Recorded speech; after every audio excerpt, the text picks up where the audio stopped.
22 দফা দাবিতে 3 ঘন্টার গণ অবস্থানের ডাক দিয়েছেন ত্রিপুরা জন অধিকার সংগ্রাম পরিষদ। আগামী 20 ফেব্রুয়ারি প্যারাডাইস চমুনিতে তারা গণ অবস্থান করবেন। সোমবার সাংবাদিক সম্মেলন করে সিদ্ধান্তের কথা জানান নেতৃত্ব। তাদের দাবিগুলো হলো জাতি বিদ্বেষী ও উগ্র সাম্প্রদায়িক দুষ্কৃতিকারীদের বিরুদ্ধে কঠোর পদক্ষেপ গ্রহণ করা, সংখ্যালঘুদের জন্য 10% সংরক্ষণ চালু করা, চা শ্রমিকদের মজুরি 600 টাকা নির্ধারণ করে সপ্তাহে একদিন ছুটি ঘোষণা করা প্রভৃতি।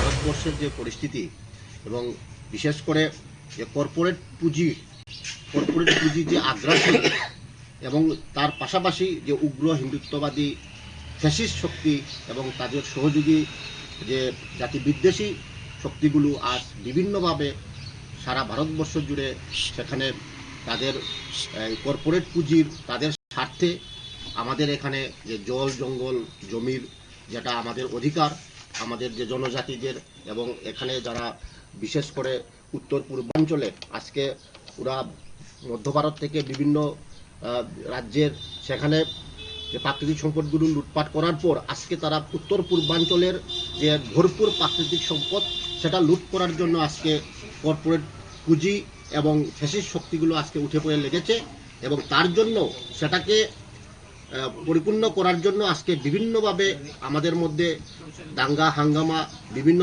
জনজাতি জাতিগোষ্ঠীর মধ্যে যে দাঙ্গা চলছে। আমাদের ত্রিপুরা রাজ্যেও আমরা দেখেছি বিগত দিনে ঐত্রাবাড়ি থেকে কদমতলা কখনো হিন্দু মুসলিম কখনো জাতি জনজাতি এবং বিশেষ করে আমাদের উত্তর পূর্বাঞ্চলে বিভিন্ন জাতি জনগোষ্ঠীর মধ্যে সংঘাত লাগিয়েছে। আমাদের সাম্প্রতিক উদাহরণ আজকে মণিপুরে যে দুটা জনগোষ্ঠীর মধ্যে দাঙ্গা আজকে প্রায় 2 বছর কাছাকাছি হয়ে গেল। তারা এখানে কেন্দ্র সরকারের তরফ থেকেও কোনো পদক্ষেপ নেওয়া হয়নি।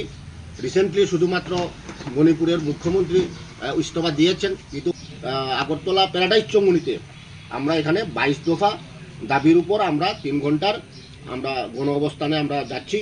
এখানে যেমন জাতি বিদ্বেষী সাম্প্রদায়িক দুষ্কৃতিকারীদের বিরুদ্ধে যেমন আমরা দাবি রয়েছে, সেখানে আমরা বিভিন্ন অংশের মানুষের তাদের শিক্ষা থেকে শুরু করে ভাষার উন্নয়ন থেকে শুরু করে এবং সংরক্ষণ এবং বিভিন্ন জনগোষ্ঠীদের স্বশাসন এবং বহুস্তরীয় স্বশাসন নিশ্চিত করার জন্য আমরা সেখানে দাবি আমরা জানাবো।